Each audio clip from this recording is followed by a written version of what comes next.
Hello बच्चों, क्या हालचाल है आप लोगों के। उम्मीद करता हूँ कि सब बहुत अच्छे से होंगे, बहुत मज़े से आप लोगों की पढ़ाई चल रही होगी। तो बच्चों आज हम बात करने वाले हैं आपकी 13.3 है ना, प्रश्नावली 13.3 इंट्रोडक्शन चैप्टर 13 क्लास 12 एनसीईआरटी। ठीक है ना, न्यू एनसीईआरटी। तो नई एनसीईआरटी के हिसाब से ये आखिरी प्रश्नावली है आपके इस 13वें चैप्टर की, और प्रायिकता का ही चैप्टर है जिसके अंदर से बोर्ड एग्जाम के अंदर बच्चों 8 नंबर का पूरा हिस्सा बनता है। पूरी संभावना है कि पूरी प्रोबेबिलिटी है, पूरी प्रायिकता है कि 8 नंबर का पेपर इससे बनता है। तो अब बड़े नंबरों का एक सवाल इस एक्सरसाइज से बनता है। बहुत अच्छे सवाल है, मतलब कहने की बात यह है कि बहुत ज्यादा बड़े सवाल नहीं होते हैं। बस ये मान के चलिएगा, अगर आप एक्सरसाइज प्रश्नावली के क्वेश्चंस को खोल के देखोगे तो लिखे हुए बहुत बड़े बड़े होंगे, या पूरी कहानी लिखी होगी उसके अंदर, ठीक है नहीं, लेकिन बहुत ज़्यादा उसके अंदर काम नहीं होता है। दो टॉपिक अगर आपको क्लियर हैं जो आज हम डिस्कस करेंगे, कि संपूर्ण प्रायिकता की प्रमेय, थ्योरम ऑफ टोटल प्रोबेबिलिटी, और उसके बाद में एक बेज प्रमेय है, बेज थ्योरम। ठीक है, इन दोनों पे हम थोड़ा प्रकाश डालेंगे, अभी थोड़ा इसको समझाएंगे आपको, उसके बाद क्वेश्चंस करेंगे, एग्जाम्पल्स करेंगे, और बिल्कुल आपको तैयार करेंगे ताकि ये एक्सरसाइज के क्वेश्चंस और जो बड़े नंबर के सवाल आते हैं 8 या 5 नंबर में जो सवाल आता है वो आप कवर करेंगे इस चैप्टर से। ठीक है, तो चलिए बात करते हैं। सबसे शुरुआत में बच्चों हम लोग बात करेंगे संपूर्ण प्रायिकता की प्रमेय से। किससे बात करेंगे? संपूर्ण प्रायिकता की प्रमेय, थ्योरम ऑफ टोटल प्रोबेबिलिटी। इसको आप समझ जाओगे तो बेस थ्योरम उसी का एक अगला हिस्सा है। कहने की बात, बेस थ्योरम क्या है, इसी का नेक्स्ट स्टेप आप मान लीजिएगा। ठीक है ना, तो थोड़ी सी बातें हैं और उन बातों को करते हुए आगे बढ़ते हैं। बहुत अच्छे से आपको समझना है। आप लोग थोड़ा सा अपने दिमाग के घोड़े शांत रखें, मेरे बातों में विशेष ध्यान रखें, क्योंकि अगर इसके फॉर्मूले को किताबों से देखोगे तो आप लोगों को बहुत घबराहट हो जाएगी। ठीक है ना, लेकिन आप समझ जाएंगे ना जिस दिन, जब आप समझ जाओगे तो आप कहोगे सर कुछ नहीं है। ठीक है, और वही हम करना चाह रहे हैं कि आप लोगों को लगे कि कुछ नहीं है। मान के चलो कि हमारे पास में मान के चलो, माना मैं एक काम कर लेता हूं, माना बहुत अच्छे समझ में आएगा, टेंशन ना लो। माना मेरे पास 3 इवेंट हैं, E1, E2 कोमा E3, चलो A4 ले लो भी, E4 तथा E4 जो है बच्चों किसी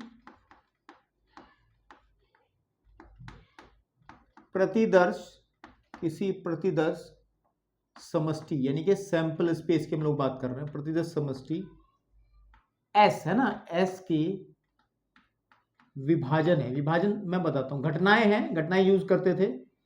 ठीक है ना, हम लोग पहले कहते थे, वैसे ही घटनाएं ही है, E1 E2 E4 जो है घटनाएं ही है। तो हमने क्या करा, विभाजन इसलिए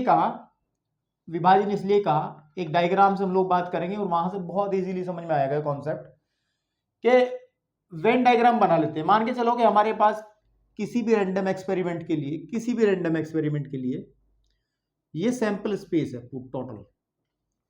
ठीक है मेरे भाई, सैंपल स्पेस आपको पहले से क्लियर है, रैंडम एक्सपेरिमेंट भी आपको क्लियर है।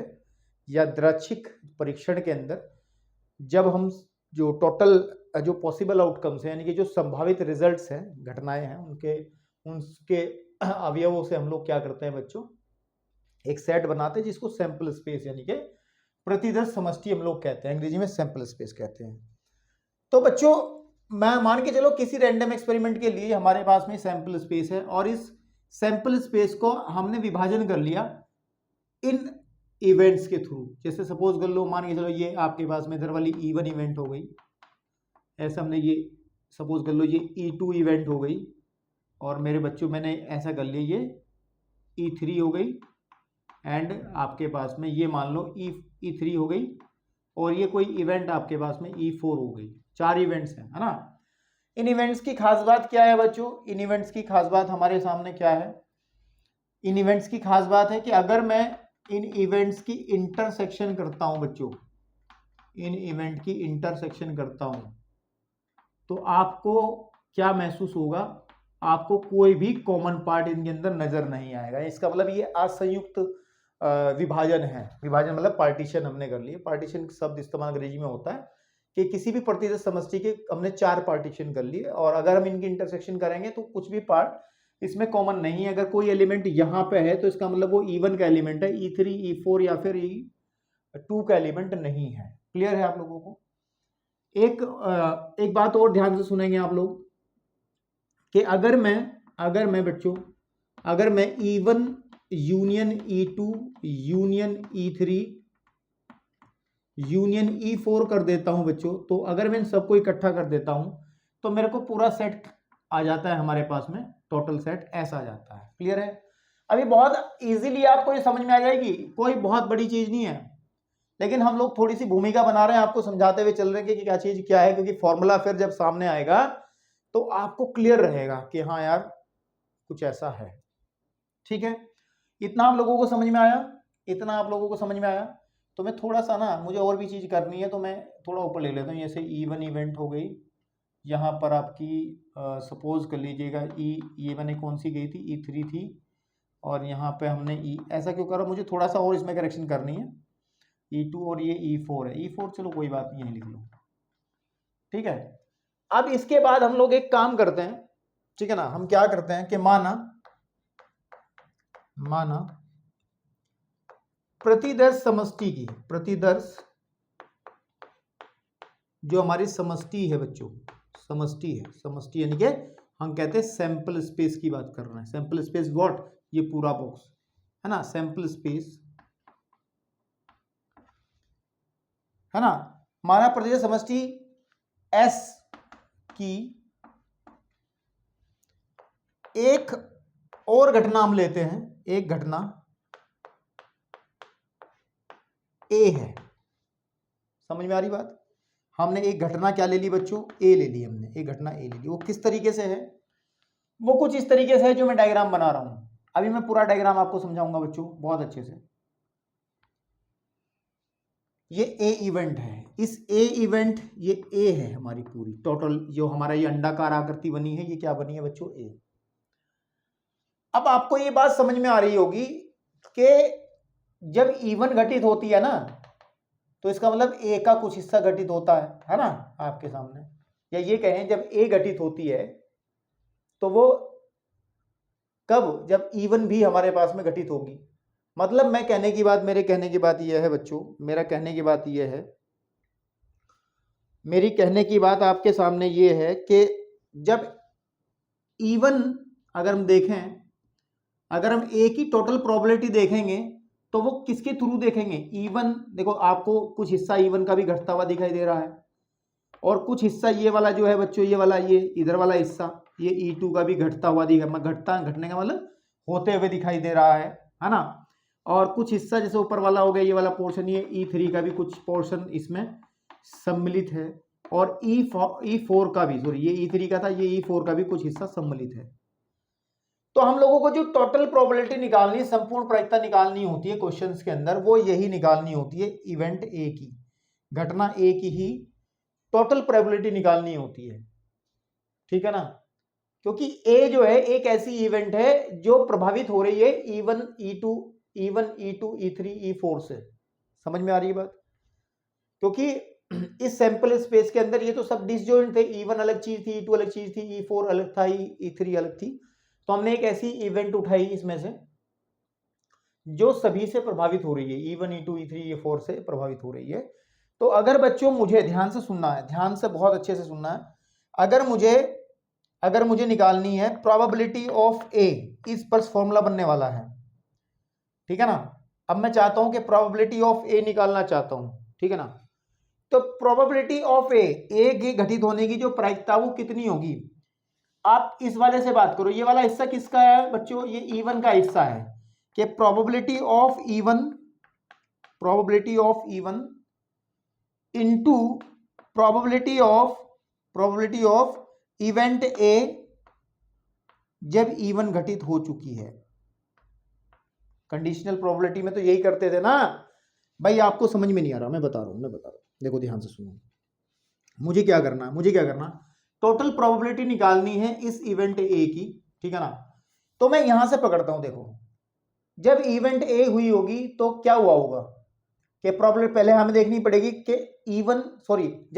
जब घटना A घटित हुई होगी बच्चों, थोड़ा सा फंबल हो रहा है, आप लोग सब्र रखें, मैं क्लियर करूंगा कि अगर हम लोग ज्ञात करना चाहते हैं ए की टोटल प्रोबेबिलिटी यानी कि टोटल प्रायिकता निकालना चाहते हैं, तो हमें देखना पड़ेगा ए तो तभी घटित होगी जब E1 घटित होगी, क्योंकि देखो इसमें कुछ हिस्सा E1 का भी है ना।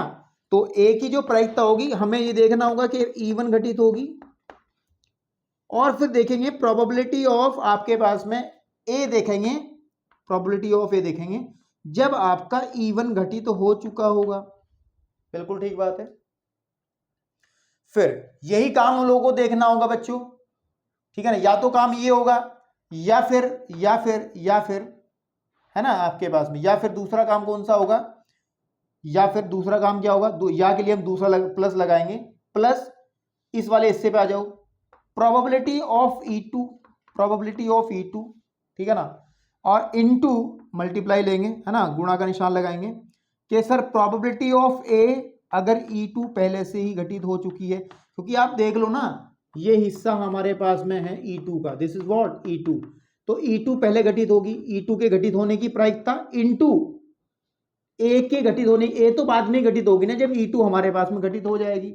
अभी आप लोगों को बहुत कंफ्यूजन सा रह रहा होगा, लेकिन अभी जब एक एग्जांपल आपके सामने रखूंगा तो प्यारे बच्चों बड़े प्यार से आप क्वेश्चन समझ में आ जाएगा। तो इसको ऐसे ही लिख लो, जैसे ये लिखा ना, इस फॉर्म में लिखो सारे पार्ट कि ए और हमारे पास में जब E2 हो चुकी है प्लस प्रोबेबिलिटी ऑफ, इसी तरीके से हम लोग E3 के बारे में बात करेंगे, E3 into probability of A जब E3 आपका हो चुका होगा एंड प्लस, ठीक है ना, plus probability of E4 into probability of A जब E4 हो चुका होगा।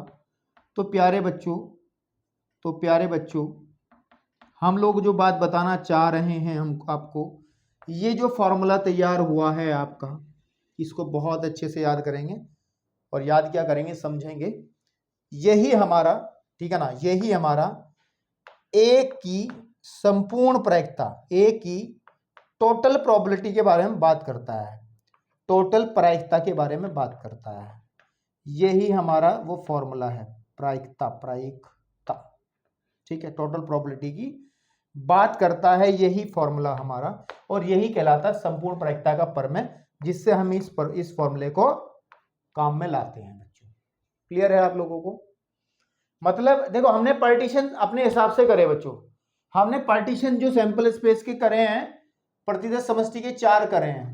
अब वो डिपेंड करता है क्वेश्चन के अंदर, वो 4 भी हो सकते हैं, 2 भी हो सकते हैं, 3 भी हो सकते हैं, ठीक है ना। और बच्चों वो आपके सामने ज्यादा भी हो सकते हैं, मतलब ज्यादा भी हो सकते हैं। तो ये तो हमने आपको समझाने के लिए इसके चार्ट पार्टीशन कर लिए हैं। तो इस फॉर्मूले को आप अच्छे से याद रखें, ये टोटल प्रोबेबिलिटी की प्रमेय का फॉर्मूला है। इसको मैंने कोशिश करी है समझाने की, लेकिन एक एग्जांपल आपके सामने लेता हूं, मुझे लगता है तब आपको बहुत अच्छे से समझ में आ जाएगा। तो आपकी एनसीईआरटी किताब में जब उठाऊंगा तो मेरे को एक क्वेश्चन दिखाई देता है, बहुत पॉपुलर क्वेश्चन है, बोर्ड में भी कई बार आया है, उदाहरण नंबर 15 की हम लोग बात करेंगे। तो मैं उसको पहले पूरा लिखूंगा बच्चों, तो आप प्लीज नोट द वीडियो, है ना, नोट द वीडियो। चलिए बच्चों, अब टोटल प्रायिकता की जो प्रमेय का रिजल्ट हमने अभी लिखा था, जिसको हम रफ कर चुके हैं, उस पर एक क्वेश्चन है, बहुत अच्छा क्वेश्चन है। हमने अभी भी ये बताया था आपको कि अगर अगर अगर अगर बहुत छोटा सा एक बार रिकैप करते हैं कि ये कोई सैंपल स्पेस है, उस सैंपल स्पेस के हमने पार्टीशन कर लिए हैं। सपोज कर लो हमने पार्टीशन कर लिए हैं 3 ही कर लो, 4 हो गए ना पार्टीशन, तो एक काम करो कम ही कर लो ना, 3 ही कर लो। कितने कर लो? 3।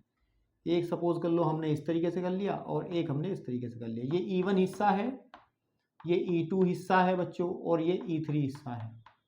फिर एक कोई घटना है जो घटित हो रही है, ठीक है ना, कोई घटना घटित हो रही है, वो A जो कि इन तीनों पार्टीशंस के पे डिपेंड कर रही है ना। तो A की जो टोटल प्रोबेबिलिटी होगी, प्रोबेबिलिटी ऑफ A, घटना A की घटित होने की जो टोटल प्रोबेबिलिटी होगी, उसका फॉर्मूला हमने बताया था कि पहले हम लोग देखेंगे प्रोबेबिलिटी ऑफ E1 जब आपका, ये वाला फॉर्मूला हमने इस तरीके से आपको अभी लिखवाया है, ठीक है। इसका मतलब था कि A घटना घटित होने की टोटल प्रायिकता कैसे निकाली गई थी। पहले हम लोग बात करते हैं E1 से, कि पहले तो E1 घटित होगी ना, E1 की प्रायिकता, है ना, घटना E1 घटित होने की प्रायिकता इनटू फिर घटना ए के घटित होने की प्रायिकता जब E1 घटित हो चुकी होगी, यानी कि ये हिस्सा हमने कवर कर लिया है। सिमिलरली प्रोबेबिलिटी ऑफ E2 ले लेंगे बच्चों, इनटू प्रोबेबिलिटी ऑफ ए जब आपकी E2 हो चुकी होगी, और फिर प्रोबेबिलिटी ऑफ E3 ले लेंगे इसी तरीके से, और इनटू प्रोबेबिलिटी ऑफ ए जब E3 हो चुकी होगी, है ना। ये आपके सामने, ये हमने टोटल प्रोबेबिलिटी का फॉर्मूला बताया था आपको, ठीक है, जिसको हम अभी अभी डिस्कस करके आए हैं। तो इस क्वेश्चन में कैसे अप्लाई करना, ध्यान से देखेंगे। वो क्वेश्चन की थीम को समझिए, कहना क्या चाह रहा है, देखो ध्यान से।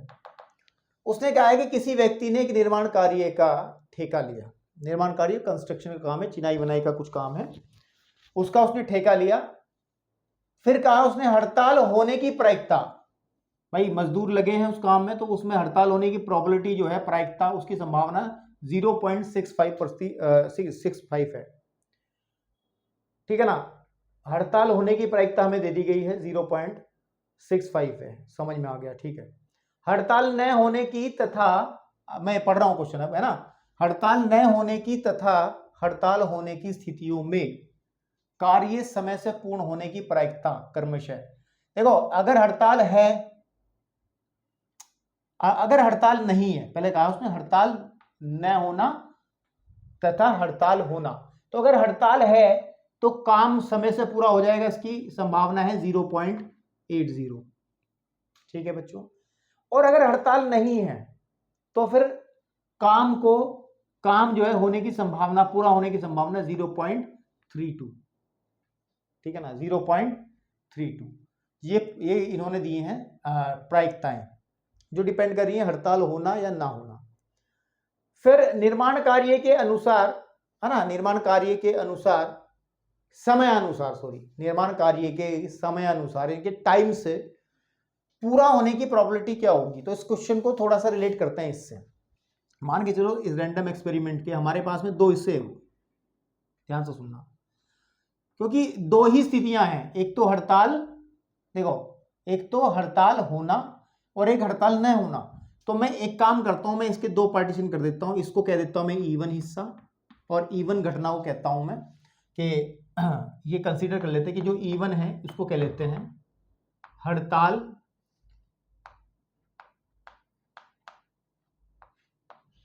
होना। क्या बच्चों, हड़ताल होना, ठीक है ना,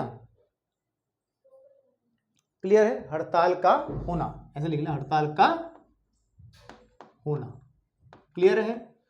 और E2 एक दूसरी इवेंट हम लोग कंसीडर कर लेते हैं, उसमें बात करते हैं हड़ताल का न होना, हड़ताल का न होना, ठीक है ना। और जो हमें पूछा गया, उसने कहा कार्य पूर्ण होने की प्रायिकता, तो ए हम कह लेते हैं, सपोज कर लो ए क्या है बच्चों, समय से समयानुसार, ठीक है, समयानुसार कार्य पूर्ण होना। तो मैंने ये थोड़ा सा इसको अपनी तरह से बना लिया है, ठीक है ना। तो E1 को इवेंट हमने कह दी कि जब हड़ताल होती है तो घटना E1 होती है, और जब हड़ताल नहीं होती है तो E2 होती है, और अगर काम हमारा टाइम से पूरा होता है तो उस घटना को मैंने कहा बच्चों A। तो काम कुछ इस तरीके से, A कुछ इस तरीके से होगा, अगर ये E2 है ना, काम कुछ इस तरीके से होगा, जो डिपेंड कर रहा है, ये A डिपेंड कर रहा है दोनों चीजों पर, इस E1 पे भी, E1 का मतलब हड़ताल होने पर भी, और E2 मतलब हड़ताल न होने पर भी डिपेंड कर रहा है। क्लियर होगी बात। अब हमें इसकी टोटल प्रोबेबिलिटी निकालनी है। अगर इसमें हम फॉर्मूला तैयार करें आपके सामने कि probability of A according to जो भी मैंने समझाया है आपके सामने, प्रायिकता का टोटल प्रायिकता की जो प्रमेय है उसके हिसाब से, तो क्या होगा कि पहले हम लोग देखेंगे इवेंट E1 होने की संभावना कितनी है, into probability of A E1, और प्लस प्रोबेबिलिटी ऑफ E2 और into probability of A E2। आप लोगों को अभी भी शब्दों से समझ में नहीं आया होगा कि मैं कहना क्या चाह रहा हूं। देखो इस फॉर्मूले का मतलब क्या हो गया, इस फॉर्मूले का मतलब क्या होगा, इस फॉर्मूले का मतलब ये है हमारे पास में कि, ध्यान से सुनना, कार्य पूर्ण होने की संभावना कैसे निकाली जाएगी। पहली बात, हड़ताल होने की संभावना, इवन क्या है? हड़ताल होना, हड़ताल होने की संभावना। अगर हड़ताल हो गई है तो ए क्या है? कार्यपूर्ण। कार्यपूर्ण होने की संभावना जब हड़ताल हो चुकी है, बात समझ रहे हो? या तो ये केस बनेगा ना, या फिर हड़ताल नहीं होगी, तो हड़ताल न होने की संभावना इनटू कार्य पूर्ण होने की संभावना जब हड़ताल नहीं होगी। तो इस फॉर्मूले को इस तरीके से हम लोग पढ़ सकते हैं। इन दोनों में से एक ही घटना घटित हो सकती है, या तो ये होगी या तो हड़ताल होगी या नहीं होगी। तो यहां पे सही मायने में तो अगर हम या शब्द लगाएंगे और फिर प्रायिकता निकालेंगे, तो या की जगह मैंने आपको कहा पहले से ही आप प्लस का साइन लगाते हैं, और होता तो हम लोग गुणा का चिन्ह लगाते हैं। इतनी बात तो समझ में आ जा, पहले से ही आ गई होगी आपको। बस अगर नहीं भी इस बात को आप कनेक्ट कर पा रहे हो तो इतना तो याद ही रख सकते हो, प्लस बीच में है, ठीक है। अब ध्यान से देखो, हम लोगों को जो दिया गया है प्रोबेबिलिटी ऑफ इवन कितना दिया गया है उसमें, यानी कि हड़ताल होने की प्रायिकता कितनी दी गई है बच्चों? 0.65 दी गई है। तो वेरी सिंपल, 0.65 हमारी वैल्यू आ गई। अब ध्यान से सुनना, यहां से मैं प्रोबेबिलिटी ऑफ E2 निकाल सकता हूं। E2 क्या है? हड़ताल न होना। तो 1 माइनस प्रोबेबिलिटी ऑफ हड़ताल होने से निकल सकता है। क्लियर है ना? तो यहां से हम लोग कंसीडर करें 1 माइनस 0.65, तो finally probability of event E2 यानी कि हड़ताल न होने की संभावना जो क्या रहेगी? 0.35 आई थिंक। क्लियर है? अब ध्यान दो, प्रोबेबिलिटी ऑफ ए जब हड़ताल होती है, प्रोबेबिलिटी ऑफ ए जब हड़ताल होती है, उसने कहा है, ध्यान से सुनो, बहुत ध्यान से सुनो, हड़ताल न होने की तथा हड़ताल होने की स्थिति में कार्य पूर्ण होने की प्रायिकता। तो हड़ताल न होने की स्थिति में तो ये है, ये तो हमारे पास में E2 वाली प्रोबेबिलिटी है, और हड़ताल पूरी होने की हड़ताल का होने की स्थिति में ये वाली प्रायिकता काम करेगी। E1 का केस ही है। इसका मतलब प्रोबेबिलिटी ऑफ ए E1 कितना आ गया हमारे पास में? वो कितना आ जाएगा? 0.32 बच्चों। एंड द प्रोबेबिलिटी ऑफ ए कार्य समय से पूर्ण होना कब? जब हड़ताल नहीं हो रही होगी। इसकी प्रायिकता कितनी है? 0.80। तो प्यारे बच्चों, इन सारी वैल्यूज को इस फॉर्मूले में रखो, आपका आंसर निकल करके एक तरफ गिरेगा। तो ये क्या है हमारे पास में? 0.65 इंटू E1 की वैल्यू देखो आप 0.32 प्लस, एंड इसकी वैल्यू कितनी निकाली हमने? इसकी वैल्यू कितनी निकाली है बच्चों? E2 है हमारे पास में 0.35 इंटू, और ये नीचे रखा है 0.80। तो उम्मीद करता हूं कि आपको चीज़ें बहुत अच्छे से समझ में आ रही होंगी, ठीक है ना? उम्मीद करता हूं कि बच्चों बहुत अच्छे से आपको समझ में आ रही होंगी। तो मैं इसको कैलकुलेट अगर करने बैठ जाऊं तो आप लोग इतना तो कर ही सकते हो, इसकी मल्टीप्लाई करेंगे तो बच्चों 0.208 आ जाएगा, प्लस 0. ये कैलकुलेशन वर्क आप खुद से कर सकते हो। ओवरऑल आंसर आपका मिलेगा 0.488, ठीक है ना? ये हमारी टोटल प्रोबेबिलिटी आ जाएगी कार्य समय से पूर्ण होने की। उम्मीद करता हूं कि आपको ये चीज समझ में आ गई होगी, और इस एग्जाम्पल के माध्यम से आपको ये टोटल प्रोबेबिलिटी का कॉन्सेप्ट भी समझ में आ गया होगा, ठीक है? इस क्वेश्चन को अच्छे से तैयार कर लें बच्चों, ये 5 नंबर से कम में सवाल नहीं आता, और होता कुछ नहीं इसके अंदर। दैट्स वेरी सिंपल, ठीक है ना? आपके सामने तो चलिए 2 मिनट मुझे दीजिए, फिर मैं आपको बेस थ्योरम, जो कि दिस एक लेक्चर का दूसरा टॉपिक है, उस पर भी काफी सारे क्वेश्चन है, उस पर हम लोग बात करते हैं। चलिए बच्चों, अब हम बात करते हैं बच्चों इस लेक्चर में, इस लेक्चर के दूसरे टॉपिक के बारे में, बेस थ्योरम। इसकी बात करते हैं बच्चों, बेस थ्योरम, और इस पे भी एक अच्छा क्वेश्चन आपका बनता है, ठीक है ना? बड़े नंबर का क्वेश्चन बनता है। तो बेस थ्योरम वैसे कुछ नहीं है जो हमने अभी बताया है, ये हमने पूरा टोटल इधर लिख दिया है। ये क्या था? ये संपूर्ण प्रायिकता की प्रमेय थी, है ना? संपूर्ण प्रायिकता की प्रमेय, है ना? ये हमारी संपूर्ण प्रायिकता की प्रमेय थी, यानी कि प्रोबेबिलिटी ऑफ टोटल, है ना, sorry, theorem of total probability है ये, ठीक है, जो हमने अभी समझाया आपको। तो बच्चों ध्यान से सुनो, ध्यान से सुनो, इस बेस थ्योरम के अंदर भी ज्यादा कुछ काम नहीं है, काम हमने पहले बहुत सारा कर लिया है, तो उसी को आगे समझना है। इस थ्योरम को समझने के लिए हम लोग मान लेते हैं कि माना, ठीक है ना, माना E1, E2, ठीक है ना, तथा E4 तथा E3 प्रतिदर्श समष्टि, हमने कोई प्रतिदर्श समष्टि ली है, ठीक है, प्रतिदर्श समष्टि यानी कि सैंपल स्पेस समष्टि एस के, ठीक है ना, एस के। डिसजॉइंट को हिंदी में क्या कहते हैं बच्चों? असंयुक्त, है ना, असंयुक्त, असंयुक्त मतलब डिसजॉइंट। डिसजॉइंट क्या होता है मैं बताऊंगा अभी। डिसजॉइंट, ठीक है ना, पार्टीशन को हिंदी में कहते हैं विभाजन है। क्या है बच्चों? विभाजन है, जो मैंने यहां पर डिस्कस किया था। मतलब वही बात कि हमारे पास कोई सैंपल स्पेस है एंड उसके E1, E2, E3, ये E1 हो गया और सपोज कर लो ये E2 हो गया और ये आपका E3, ये इस सैंपल स्पेस S के पार्टीशंस है, जैसे मैंने अभी आपको समझाते हुए ये वाली पर में समझाते हुए बताया था। ठीक है बच्चों, इतना क्लियर है आप लोगों को? इतना बिल्कुल क्लियर है ना? ठीक है। अब बात हुई डिसजॉइंट की। ये डिसजॉइंट क्या है? डिसजॉइंट का मतलब है जब किन्हीं दो सेट्स के अंदर, जैसे E1 है और E2 है, इनमें कोई कॉमन पार्ट ना हो, ठीक है ना, कोई भी कॉमन पार्ट नहीं है, ये सब अलग है। इसका एरिया इधर वाला, इसका एरिया इधर, इसका एरिया, कुछ भी कॉमन पार्ट्स नहीं है। कॉमन तब होता है, ऐसी स्थिति में कॉमन हो जाता है, जैसे हमारे पास सपोज कर लो ये E1 हो गया और ये हमारा E2 हो गया, तो देखो इसमें ये बीच में कॉमन पार्ट आ रहा है, इस केस में डिसजॉइंट नहीं बनते हैं, ठीक है ना। तो ये लेकिन इनमें ऐसा हिस्सा कुछ नहीं है, ठीक है ना।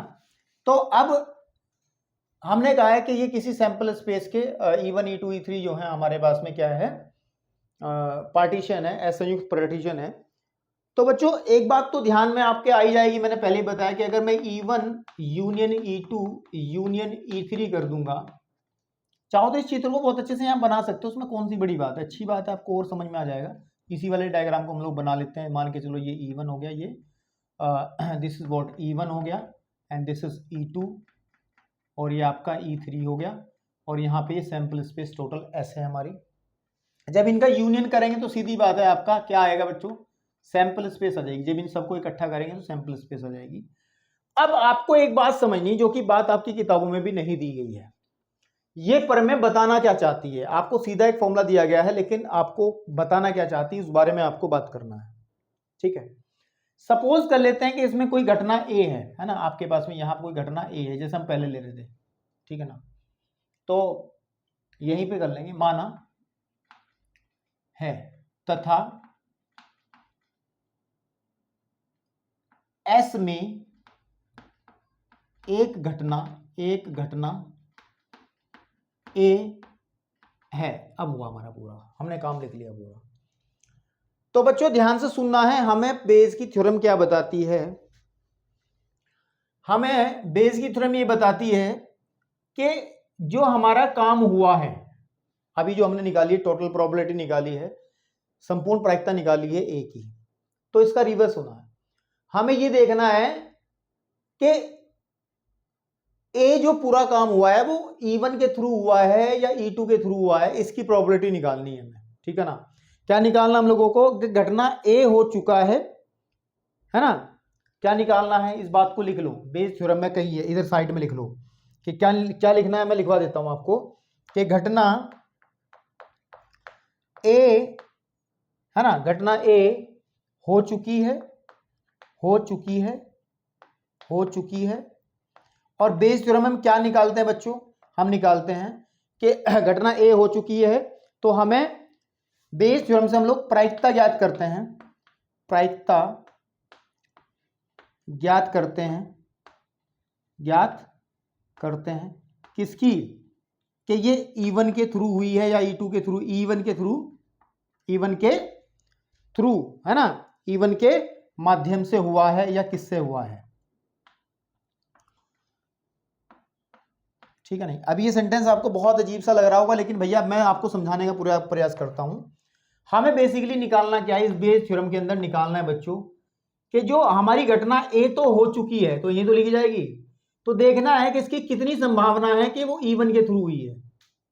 अब समझ में आया होगा कि घटना इसकी बात यह है कि घटना ए तो हो चुकी है, हम प्रायिकता याद करते हैं कि E1 के माध्यम से हुई है या नहीं हुई है। इसका मतलब हमें प्रोबेबिलिटी ऑफ E1 निकालना है जब ए हो चुकी है,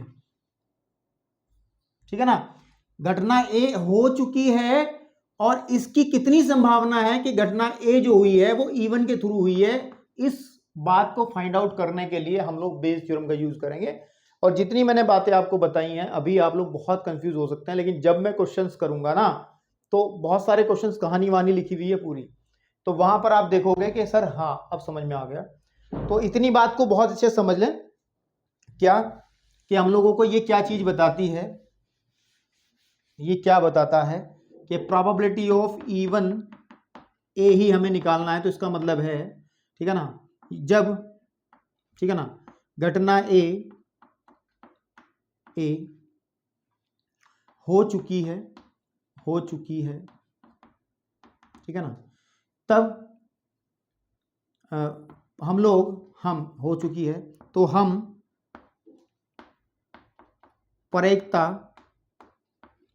इस बात की ज्ञात करते हैं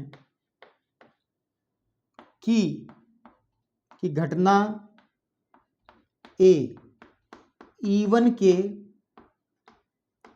माध्यम से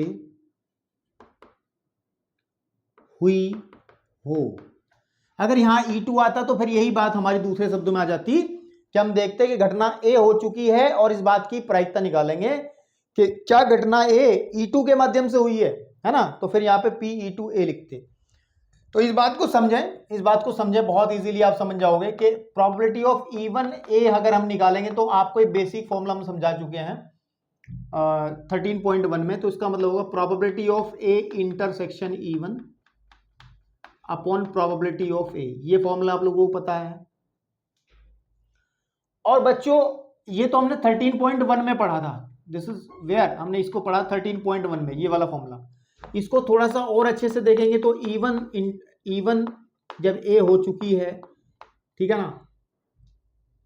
ना, तो इसका एक फॉर्मूला और पढ़ा था कि हमने क्या कि probability of A into probability of A when E1 आपके पास में हो चुकी है।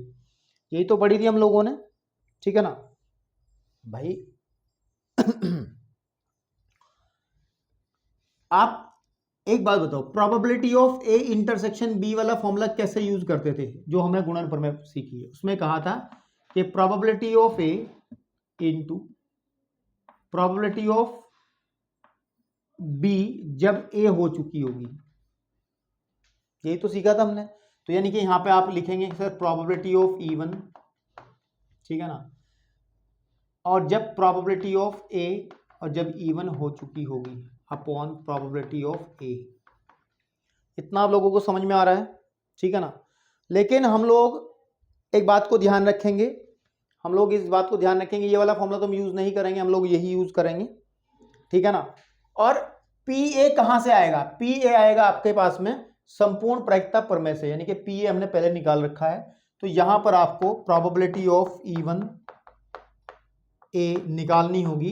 तो प्रोबेबिलिटी ऑफ E1 और प्रोबेबिलिटी ऑफ ए जब E1 हो चुकी होगी अपॉन, तो भाइयों इसकी वैल्यू कितनी थी प्रोबेबिलिटी ऑफ ए, ये वाली वैल्यू पूरी यहाँ पे कॉपी और यहाँ पे पेस्ट कर देंगे। कितना कि प्रोबेबिलिटी ऑफ E1, ठीक है ना, इनटू प्रोबेबिलिटी ऑफ ए जब E1 हो चुकी होगी प्लस प्रोबेबिलिटी ऑफ E2 सब आ जाएंगी फिर इनटू प्रोबेबिलिटी ऑफ ए जब E2 हो चुकी होगी। फिर बच्चों प्रोबेबिलिटी ऑफ E3 जब आपकी, है ना, इनटू प्रोबेबिलिटी ऑफ जब ए हो चुकी होगी E3 के थ्रू। तो ये आपके सामने बात आ गई है। दिस इज द फॉर्मूला, है ना। ये फॉर्मूला आपके सामने किसका है बच्चों? बेस थ्योरम का। इस बेस थ्योरम के अंदर इस फॉर्मूले का हम लोग यूज करने वाले हैं। हमने इस पर्टिकुलर एग्जाम्पल के अंदर मैंने सैंपल स्पेस के 3 पार्टीशन करे हैं, 1, 2 एंड 3। डिपेंड करता है क्वेश्चन के अंदर कितने पार्टीशन होने वाले हैं। 2 भी हो सकते हैं, 3 भी हो सकते हैं, 4 भी हो सकते हैं, ठीक है ना। तो आपकी किताबों में एक जनरल फॉर्मूला लिखा है जिसमें आई, यहाँ पे I1 ना लिख करके उसने आई लिखा है। आई का मतलब है आप किसी का भी निकाल सकते हो। यहाँ पे अगर E2 आ जाएगा तो ये बस सिर्फ यहाँ पे E2 आ जाएगा, यहाँ E2 आ जाएगा, यहाँ E2, नीचे वाला पोर्शन तो सेम ही रहेगा क्योंकि PA तो हमेशा सेम ही रहेगा। तो चलिए इसको लेक्चर को पॉज कर लीजिए, ये चीज नोट कर लीजिए। अभी मैं आपको एक एग्जांपल इस पे करा के दिखाता हूँ, कई सारे एग्जांपल आपके सामने हैं, तो फिर आप लोग क्वेश्चंस भी समझ जाएंगे कैसे हैंडल करना है आपको क्वेश्चन इस बेस पर, ठीक है। चलिए बच्चों बात करते हैं एग्जांपल नंबर 16 की, जिसके अंदर आपको ये बेस थ्योरम का जो फॉर्मूला है उसको अप्लाई करना। ये कौन सा मैंने बना दिया इस तरफ, ठीक है ना।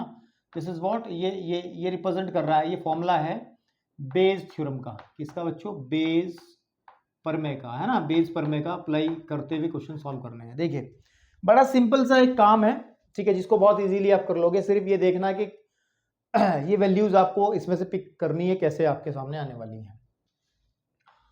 तो क्वेश्चन के अंदर थोड़ा ध्यान देंगे, अभी समय दे लो, एक्सरसाइज के अंदर कम समय देना पड़ेगा। फिर 2 थैले फर्स्ट एंड सेकंड दिए गए हैं, हमारे पास में 2 थैले हैं, और उसने कहा कि थैले फर्स्ट के अंदर 3 लाल 4 काली गेंदें हैं, जबकि थैले सेकंड में 5 लाल हैं और 6 काली गेंदें हैं। इतना स्पष्ट हो गया।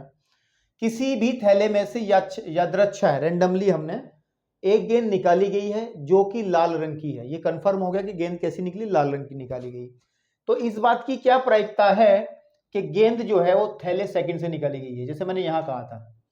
कोई घटना ए घटित हो चुकी है, जिसमें घटना घटित ए हो चुकी है, जैसे इस क्वेश्चन के अंदर गेंद निकाली गई है और लाल रंग की है, ये लाल रंग की गेंद जो है वो घटना ए का काम हमारे करेगी, यानी कि घटित हो चुकी है, ठीक है। एक गेंद निकाली गई जो लाल रंग की है, ये पहले ए हो चुकी है। अब ये देखना है कि वो E1 से हुई है, E2 से हुई है, E3 से हुई है। बात समझ में आई?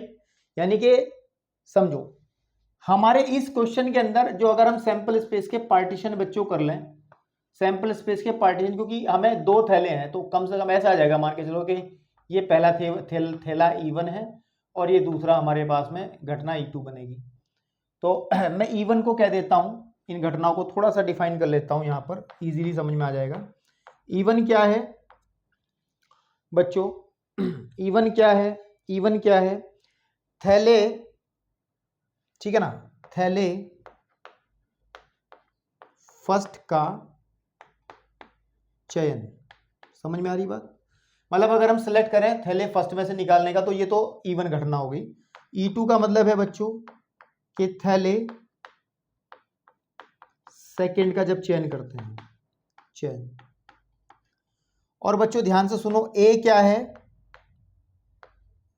निकाली गई गेंद, निकाली गई जो गेंद है बच्चों, ठीक है, जो गेंद है वो किस कलर की है, लाल रंग, है ना, निकाली गेंद लाल रंग की है। यानी कि वो लाल रंग की गेंद दोनों में से निकल सकती है। ये घटना हमारी ए हो गई, है ना। वो E1 में से भी आ सकती है, E2 में से, क्योंकि E1 के अंदर अगर आप ध्यान दो तो बेटे, मैं E1 को यहां लिख रहा हूं, थोड़ा ध्यान से समझना। तो 3 तो इसके अंदर बेटे रेड बॉल्स हैं, एंड मैं यहाँ पे कहीं लिख देता हूँ, इसी के अंदर है, इस पूरे पोर्शन में ही है, वो इधर वाले पोर्शन में ही है बच्चों, इधर वाले पोर्शन में ही। और 4 जो है बच्चों वो ब्लैक बॉल्स हैं, ठीक है। E2 यानी कि जो दूसरा थैला, ये पहला थैला इधर वाला हिस्सा हो गया, दूसरा थैला ये वाला हिस्सा हो गया। तो इसके अंदर उसने कहा है कि सर 6 तो हमारे पास में 6 तो रेड बॉल्स हैं, है ना, और बच्चों 5 रेड बॉल्स हैं और 6 हमारी बच्चों ब्लैक बॉल्स हैं, ठीक है ना। तो पहली बात तो ये सुनिए कि प्रोबेबिलिटी ऑफ E1 यानी कि पहले थैले को चुनने की क्या प्रायिकता होगी। टोटल थैले कितने हमारे पास में, 2 हैं, उनमें से E1 यानी कि पहला थैला चुनना है तो उसकी प्रायिकता तो 1/2 होगी। और प्रोबेबिलिटी ऑफ दूसरा थैला चुनने की प्रायिकता कितनी होगी बच्चों, टोटल थैले 2 हैं, उनमें से एक चुनना है, तो PE1 भी हमारी 1/2 होगी, PE2 भी हमारी 1/2 होगी। अब ध्यान से सुने, अब आप लोग बहुत ध्यान से सुनेंगे। हम लोग बात करने वाले हैं probability of A E1 through E1, इस बारे में बात करते हैं। यानी कि निकाली गई गेंद लाल हो निकाली गई गेंद क्या हो, हमारे पास में लाल हो, ठीक है। जब हम पहले थैले से निकालेंगे तो पहले थैले में से लाल गेंद निकलने की प्रायिकता कितनी है बताइए आप मुझे। पहले थैले में से ये क्या है, ये क्या है, मैं लिख देता हूं, पहले थैले से लाल गेंद निकलने की प्रायिकता को मैं कह दूंगा प्रोबेबिलिटी ऑफ ए इवन। बात समझ में आ रही है भाई। पहले देखो, पहले तो क्या होगा, घटना ए तो बाद में ही घटित होगी, पहले हम लोग थैले का चयन करेंगे ना, पहला थैला है ना। इवन का मतलब पहली घटना, मतलब जब पहले थैले का चयन हम लोग करते हैं तो यानी कि प्रोबेबिलिटी ऑफ ए यानी कि लाल गेंद आने, क्योंकि ए का मतलब क्या है, लाल गेंद निकलनी है। तो प्रोबेबिलिटी ऑफ ए जब हमारे पहले थैले का चयन करते हैं तो कितना होगा बच्चों, ध्यान से सुनो, बहुत ध्यान से सुनना आप लोगों को, बहुत ध्यान से। पहले थैले में हमारे पास में टोटल रेड बॉल कितनी है, 3 है, तो 3 तो आ जाएगा अपोन में यहां, बिल्कुल ठीक बात है। और गेंद कितनी निकालनी है बच्चों, गेंद निकालनी है 1, तो ये आ जाएगा 1/3। कितना आ जाएगा बच्चों, 1/3 आपके सामने। क्लियर नहीं हुआ आप लोगों को क्या, क्लियर नहीं हुआ क्या, मैं गलती कर बैठा हूं, क्या गलती कर दी। टोटल फर्स्ट थैले में टोटल बॉल कितनी है, 3 और 4 7 बॉल है, क्योंकि टोटल काउंट होगी ना। और रेड बॉल निकालने की प्रोबेबिलिटी, क्योंकि रेड बॉल कितनी है, रेड बॉल्स हमारे पास में कितनी है, 3 है, तो 3/7 आ जाएगा। प्रोबेबिलिटी ऑफ ए जब हम लोग बात करते हैं दूसरे थैले से निकालने की, इसी प्रकार यहां लिख लेते हैं, इसी प्रकार। इसी प्रकार का मतलब ऊपर वाला लाइन प्रभावी हो जाएगी, नीचे भी। तो बच्चों दूसरे थैले में देखो टोटल गेंदें कितनी है, टोटल गेंदें 5 और ये 11 हो गई, ठीक है ना। देखो ना, 5 और 6 11 हो गई। रेड बॉल कितनी है, 5 है, तो यानी कि 5 आ जाएगा, ठीक है। तो मेरे को निकालना क्या है, मेरे को निकालना है प्रोबेबिलिटी ऑफ, इस बात की क्या प्रायिकता है कि बच्चों गेंद जो है वो दूसरे थैले से निकले। दूसरे थैले का मतलब प्रोबेबिलिटी ऑफ E2 निकालना है मेरे को, जब ए घटित हो चुकी है, यानी कि निकाली गई गेंद दूसरे थैले से निकलने की प्रायिकता निकालनी मुझे। अब यहाँ पे E1 यूज करा तो कोई दिक्कत नहीं, यहाँ पे E2 भी यूज कर सकते हैं, तो चेंज ऊपर ही तो होगा, नीचे सब चीजें सेम रहेंगी बच्चों। तो ध्यान से देखो, तो मैं फॉर्मूला बना रहा हूं, फॉर्मूला बनाऊंगा मैं, ये probability of E2 into probability of कितना बच्चों, ए व्हेन E2 हो चुकी है, बटे यहाँ पे वही आ जाएगा probability of E1 into probability of A E1 plus probability of E2 into probability of A E2। क्योंकि इसमें पार्टीशन कितने हुए, 2 ही हुए, तो हम लोग 2 ही चीजें यूज करने वाले हैं। तो प्रोबेबिलिटी ऑफ E2 ए, तो बच्चों ध्यान से देखो, इसकी वैल्यू आपने क्या निकाली है, अभी भी 1/2 निकाली है, 1/2 मल्टीप्लाइड बाय, इसकी वैल्यू कितनी निकाली है E2 वाले की, 5/11 अपॉन, इसकी वैल्यू कितनी निकाली है बच्चों, 3/7 इंटू, नहीं यार, E1 की वैल्यू 1/2 है, 1/2 इंटू 3/7 प्लस 1/2, क्योंकि इसकी वैल्यू भी 1/2 है, इंटू E2 की वैल्यू हमारे पास में 5/11 है। तो बच्चों ध्यान से देखो, ध्यान से देखो, हम लोग इसको सॉल्व करने वाले हैं। तो यहाँ से 1/2 ऐसे रख लो, 5/11 आ जाएगा, अपॉन 1/2 थ्रू आउट कॉमन निकालो, अंदर आ जाएगा सर 3/7 प्लस 5/11, तो ये 1/2 से 1/2 कट जाएगा, 5/11 अपॉन एलसीएम आ जाएगा 77, यानी कि 7 × 11 एलसीएम आ जाएगा, 11 × 33 और प्लस 5 × 35 है ना, 11 से 11 कट जाएगा। तो सर इसको ऊपर लेके जाओ, तो 5 × 35 बटे 33 और ये हो गया हमारे पास में 8 और 6 68, ठीक है ना।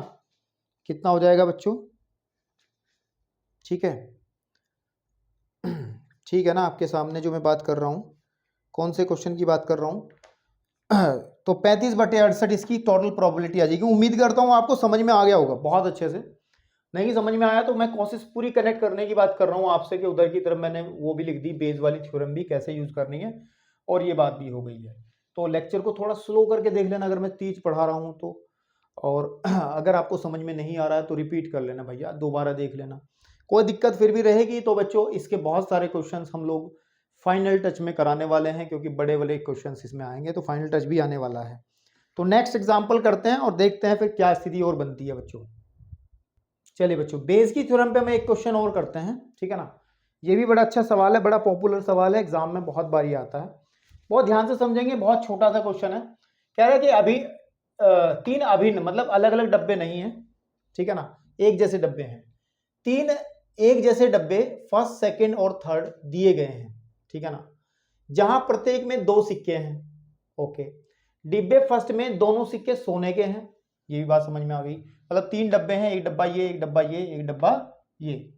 तो डिब्बे फर्स्ट में 2 सिक्के सोने के हैं, यानी कि 2 सिक्के गोल्ड गोल्ड हो गए, 2 सिक्के। डिब्बे सेकंड में, ये फर्स्ट डिब्बा मान लिया, ये सेकंड है हमारा, ये आपका थर्ड डब्बा है, ठीक है। और डिब्बे सेकंड में दोनों चांदी के हैं, दोनों सिल्वर सिल्वर के हो गए, ठीक है। डिब्बे सेकंड में एक गोल्ड का है, एक सिल्वर का है, चांदी का है। एक व्यक्ति एक डिब्बे को चुनता है, इनमें से किसी एक डिब्बे को रेंडमली चुन लेता है और उसमें से एक सिक्का निकालता है। यह सिक्का सोने का है, तो इस बात की क्या प्रायिकता है कि डिब्बे में दूसरा सिक्का भी सोने का होगा, ठीक है ना। तो हम लोगों को ये कहा गया है कि इस बात की प्रायिकता बताओ कि एक सिक्का निकालने के बाद दूसरा सिक्का भी सोने का ही होगा। तो इसका मतलब सीधी सी बात ये क्लियर हो रही है कि भैया हमें प्रायिकता निकालनी है कि डिब्बा, पहले डिब्बे से सोने के सिक्का निकलने की क्या प्रायिकता है। क्योंकि एक सिक्का इसमें से निकलेगा जब ही हम लोगों को पता चलेगा कि एक सिक्का जो बचा हुआ सोने का है। तो उसने सीधे सीधे नहीं कहा है कि पहले डब्बे से सोने के सिक्के निकालने की क्या प्रायिकता, वो नहीं पूछी है, बस थोड़ा सा घुमाया। लेकिन चलिए बात करते हैं, थोड़ा डिफाइन करते हैं और उसको समझ में आ जाएगा। देखो ध्यान से सुनेंगे आप कि इवन एक घटना डिफाइन कर लेते हैं। इसका मतलब है कि डिब्बे फर्स्ट का चयन, डिब्बे फर्स्ट का चयन, ठीक है बच्चों। E2 को हम लोग कह लेते हैं कि डिब्बे सेकंड का चयन, और E3 इवेंट को हम कह लेते हैं बच्चों कि डिब्बे थर्ड का चयन, ठीक है। अब प्रोबेबिलिटी ऑफ इवन बताइए आप मुझे, एक डब्बे के चयन करने की कितनी प्रोबेबिलिटी होगी आपके। सिक्कों के भूल जाओ, 3 डब्बों में से एक डब्बा चयन करना है, तो टोटल डब्बे 3 हैं, एक डब्बा निकालना है। प्रोबेबिलिटी ऑफ E2 भी सेम होगी, है ना, क्योंकि सेम डब्बे है ना। एंड प्रोबेबिलिटी ऑफ E3 भी, तीसरे डब्बे के चयन की प्रोबेबिलिटी भी सेम होगी। अब ध्यान से सुने, अब ध्यान से सुने, हम लोग एक इवेंट और डिफाइन कर लेते हैं बच्चों। इसको मैं हटा दे रहा हूं यहां से, या यहीं पे लिख लूं कहीं, चलो मैं हटा देता हूं, ठीक है ना। ये तो हमने डिफाइन कर ही लिया है। एक इवेंट है कि सिक्का सोने का होना, ठीक है, ये हमारे पास में इवेंट ए है। तो एक बात सुनो, ए इवन, जब सिक्के को हम पहले डब्बे से निकालते हैं बच्चों, है ना, सोने का सिक्का जब पहले डिब्बे से निकलता है, इसकी क्या प्रायिकता है। हम यहाँ डिब्बे बना ही लेते हैं, यहाँ पे गोल्ड है, यहाँ पे गोल्ड है, दूसरे सिक्के में दोनों सिल्वर हैं, तीसरे डब्बे में एक गोल्ड है एक सिल्वर है। तो ये फर्स्ट डब्बा है, ये सेकंड डब्बा है, ये थर्ड डब्बा है बच्चों। तो प्रोबेबिलिटी ऑफ सोने का सिक्का आने की पहले डब्बे से क्या प्रायिकता है सर, 2 सिक्के हैं, 2/1, है ना। प्रोबेबिलिटी ऑफ सोने का सिक्का आने की प्रायिकता दूसरे डब्बे से कितनी प्रायिकता होगी सर, क्योंकि इसमें गोल्ड है ही नहीं, 0 हो जाएगी। प्रोबेबिलिटी ऑफ सोने का सिक्का आना कहाँ से, तीसरे डब्बे से, ठीक है ना। तो कितनी है सर, देखो टोटल तो हमारी 2 हो जाएगी, है ना, लेकिन गोल्ड का कितने हैं बच्चों। अच्छा इसमें गड़बड़ हो गया, देखो प्रोबेबिलिटी ऑफ गोल्ड का सिक्का आने की प्रायिकता फर्स्ट वाले में, क्योंकि टोटल 2 सिक्के दोनों ही गोल्ड के हैं, तो 2/2 1 आ जाएगा, यहां पर 1/2 आ जाएगा। क्लियर है। तो अब आपके सामने हमें निकालना क्या है, बेसिकली हमें निकालना पहले डब्बे से, यानी कि प्रोबेबिलिटी ऑफ इवन गोल्ड का सिक्का निकलने की प्रायिकता में निकालनी है। तो बच्चों फॉर्मूला लगा दो, ऊपर वाला वही, क्या मैं फॉर्मूला लिखा ही है यहाँ, है ना, मैं सिर्फ डायरेक्ट वैल्यू रख रहा हूँ कि प्रोबेबिलिटी ऑफ इवन कितना निकाल रखा आपने, 1/3 multiplied by 1 plus probability of E2, sorry ये तो हो ही गया ना ऊपर वाला केस, तो खत्म, 1/3 इंटू 1 सर यहाँ पे आ जाएगा इवन कितना है मेरे पास में, 1/3 multiplied by 1 plus 1/3 multiplied by, क्योंकि 0 है, ये वाला पोर्शन 0 है, यहाँ 0 दिया, plus probability of 1/3 into 1/3 into 1/2, ठीक है ना, 1/2। तो हमें क्या मिलने वाला है, 1/3 बटे, सर ये आ जाएगा 1/3 और प्लस 1/6, तो आ जाएगा 1/3/6 एलसीएम आ गया हमारा, तो 2 और 1 3, 3/3, तो इसकी मल्टीप्लाई इसमें, इसकी मल्टीप्लाई इसमें, तो सर 6/9 या फिर 2/3। तो प्रोबेबिलिटी है कि वो सोने का सिक्का वाली जो स्थिति उसने बताई, अभिष्ट प्रायिकता बच्चों कितनी हो जाएगी हमारी, वो हो जाएगी 2/3। उम्मीद करता हूँ आपको समझ में आ रहा होगा। अब क्वेश्चंस तो इसमें बच्चों बहुत हैं लिखने वाले, अगर आप लोग खुद से भी इनको पढ़ोगे, मैंने 2-3 क्वेश्चन आपको करवाए हैं, खुद से भी आप इनको पढ़ोगे तो आपको बिल्कुल समझ में आ जाएगा कि करना क्या है। जैसे 18वें एग्जाम्पल की हम लोग बात करते हैं, किसकी बात करते हैं, 18। अच्छा एक काम कर लो, थोड़ा सा आप लोगों को मुझे भी सहूलियत होगी कि आप लोग अपनी एनसीईआरटी किताब लेके बैठे, क्योंकि बहुत बड़ी कहानी लिखी है इन लोगों ने, पूरी कहानी लिखी है, आपको पता है एग्जाम्पल नंबर 18 में। और आगे तो चलो छोटे छोटे क्वेश्चंस हैं लिखे हुए, लेकिन ये इवन वाला मुझे 18वां बड़ा लंबा चौड़ा लग रहा है।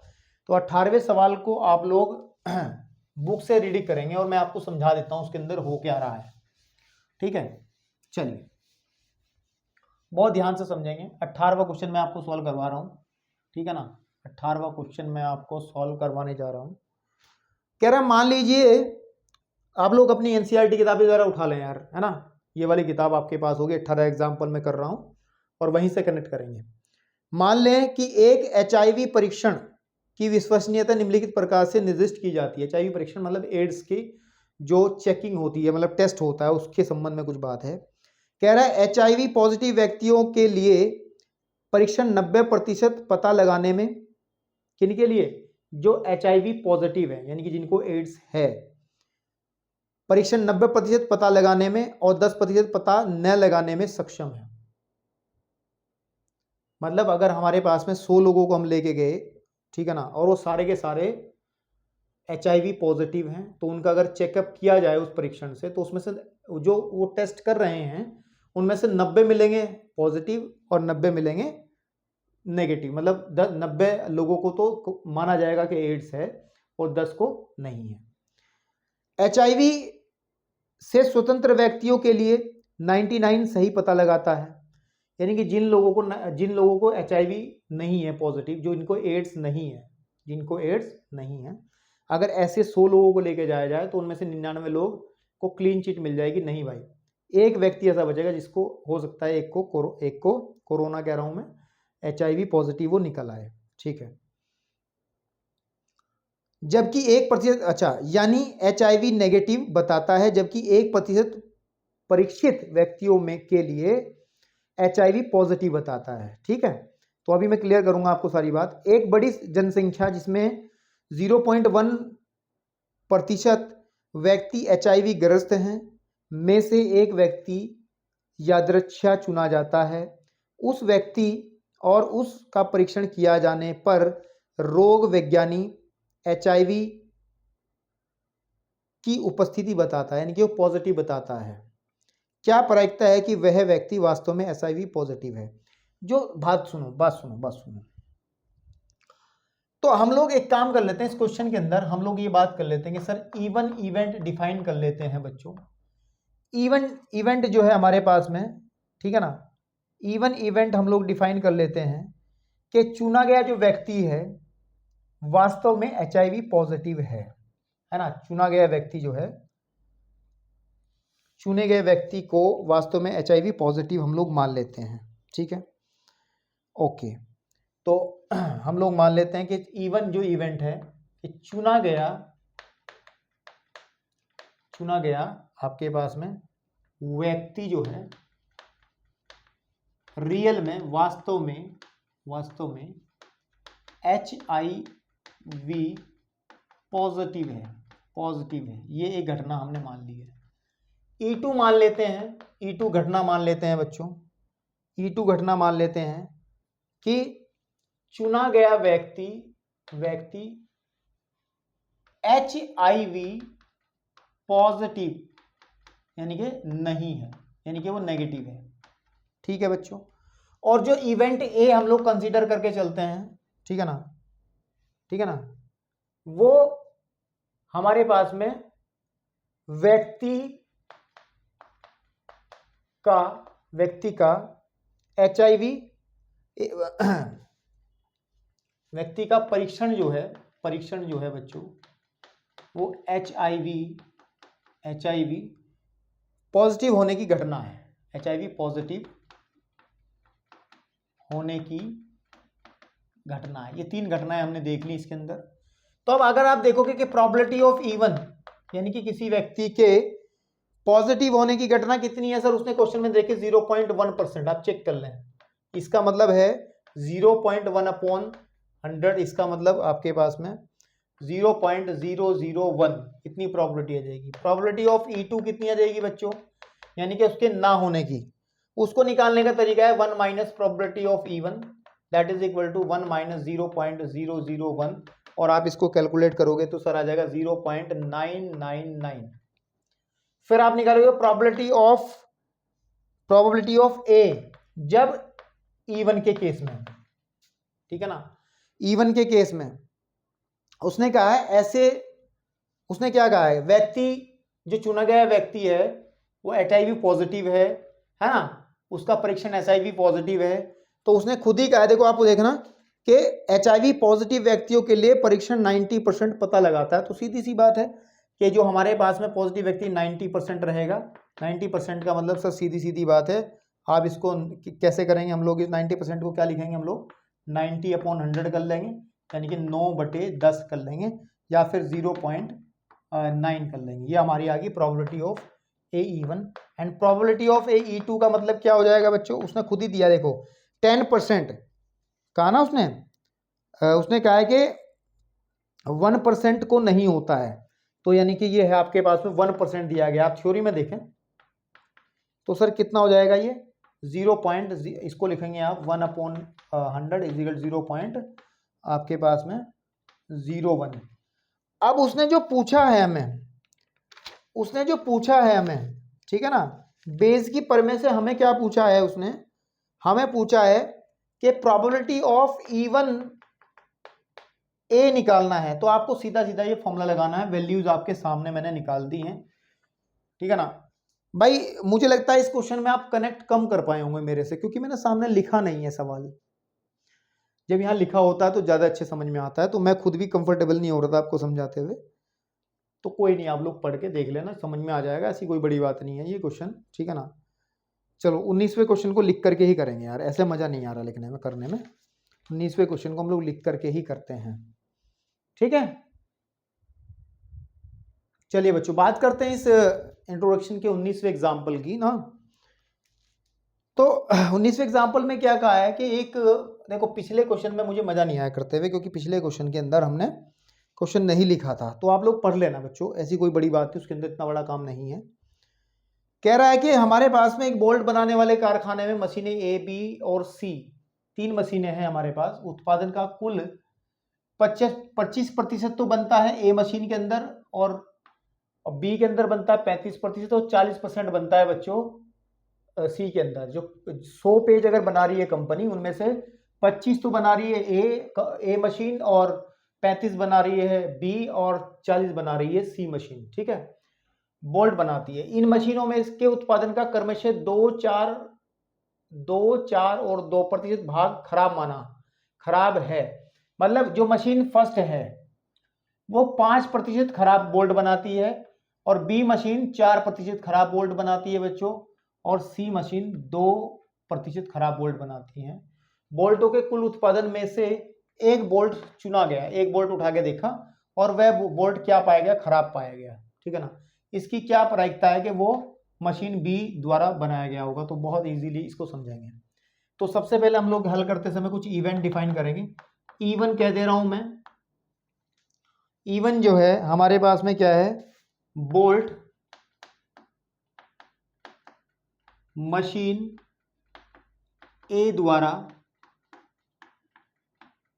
बनाया गया, ठीक है। या E2 इवेंट कह देता हूं बच्चों में कि बोल्ट मशीन B द्वारा बनाया गया। E3 इवेंट कह देता हूं सर मैं कि बोल्ट मशीन C द्वारा बनाया गया। क्लियर होगी बात। फिर एक इवेंट A डिफाइन कर लेते हैं कि बोल्ट का खराब होना। कैसा बोल्ट, बोल्ट खराब। बोल्ट क्या है हमारे पास में, इवेंट क्या है, बोल्ट खराब है, बोल्ट खराब होना। ये हमारी इवेंट ए है। तो सर पहली बात तो समझो प्रोबेबिलिटी ऑफ E1 यानी कि E1 की मशीन ए की कितनी संभावना है, उसने कहा कि 25% वोल्ट बनाती है, तो सीधी बात है 25% का मतलब है 25/100 यानी कि सर सीधी बात है 1/4। ठीक है। फिर प्रोबेबिलिटी ऑफ E2 यानी कि जो बोल्ट बन रहा है वो किस मशीन से, बी मशीन से बनेगा, तो 35% की बात हो रही है। ठीक है ना, ये भी इसको ऐसे ही रहने दो, ये आ जाएगा 35/100। ठीक है बच्चों। और फिर यहाँ पे आ जाएगा PE3, वो आ जाएगा 40%, इसका मतलब 40/100। क्लियर है। अब ध्यान से देखो प्रोबेबिलिटी ऑफ AE1, बोल्ट खराब है जब मशीन पहली चुनी जा रही है, देखो बोल्ट खराब होने की कितनी है 5% है, तो 5% का मतलब सर 5/100। ठीक है।